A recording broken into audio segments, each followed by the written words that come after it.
Greetings, everybody, and welcome to Devotions today. May it be a wonderful week for you, and we're into October, and may it be a blessed month as well. Today, I would like to think about doing our duty.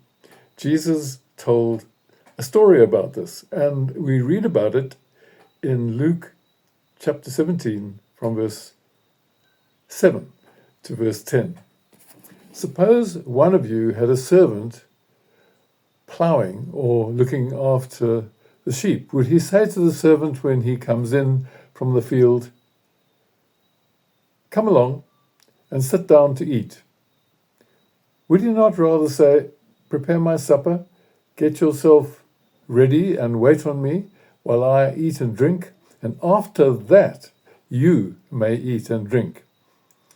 Would he thank the servant because he did what he was told to do? So you also, when you have done everything you were told to do, should say, "We are unworthy servants. We have only done our duty." When I was at university in Cape Town, I was part of a very active and dynamic group of committed Christians on the campus, and we did lots of things. And the guy who was in charge of us, he was an excellent guy, and he was very inspiring, very encouraging. But one thing that he never did, that as hard as we might have worked, he would never say thank you.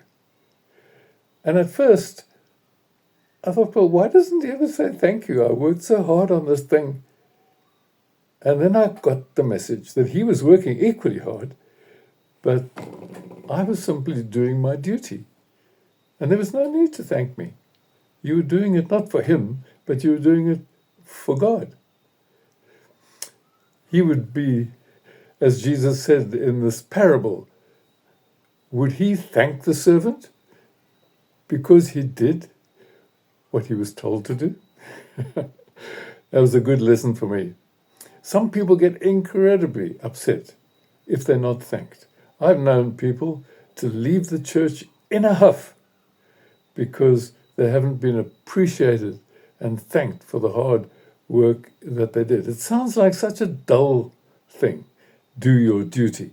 Not like all the exciting stuff in the Christian life, miracles, wonderful answers to prayer, deep experiences of the Holy Spirit, and so on and so on. But when the rubber hits the road, as they say, it is doing our duty that counts, sometimes even more than those wonderful things.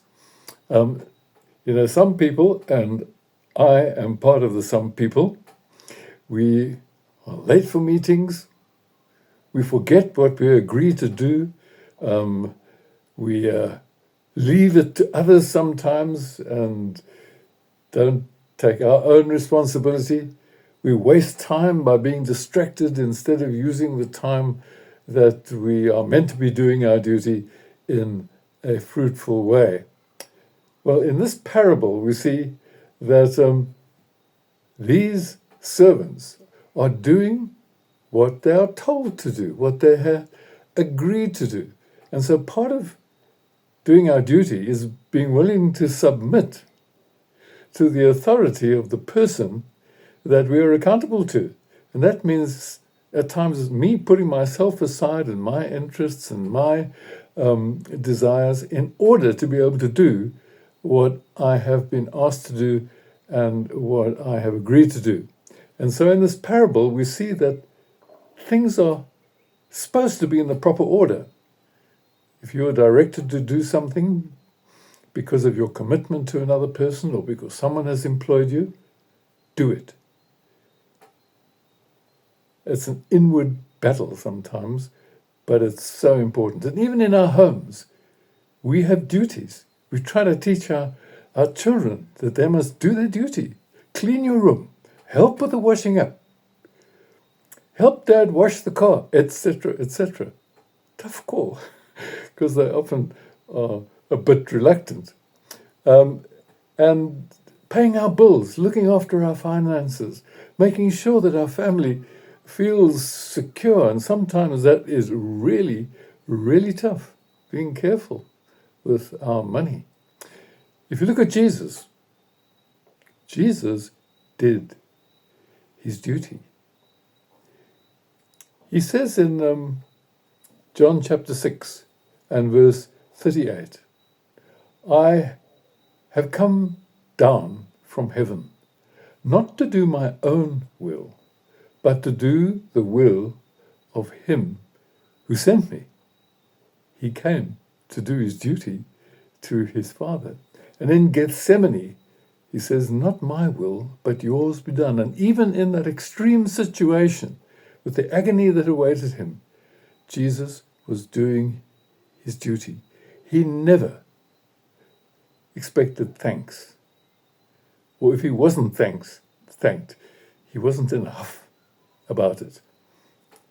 And so, the servants in the parable, after a hard day's work, and now they've got to wait on their master while he's eating, etc. In the end, Jesus says, all we need to say is, we are unworthy servants. We have only done our duty.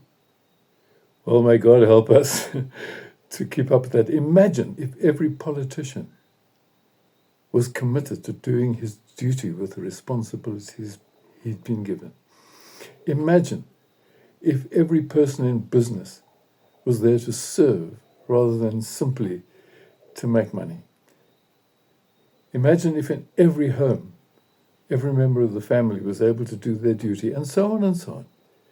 Doing our duty, even though it might sound like a dull thing, is really one of the most important and crucial things in life to make it good and to make it happy. So, may God be with you. Don't forget to do your duty. Cheers for now.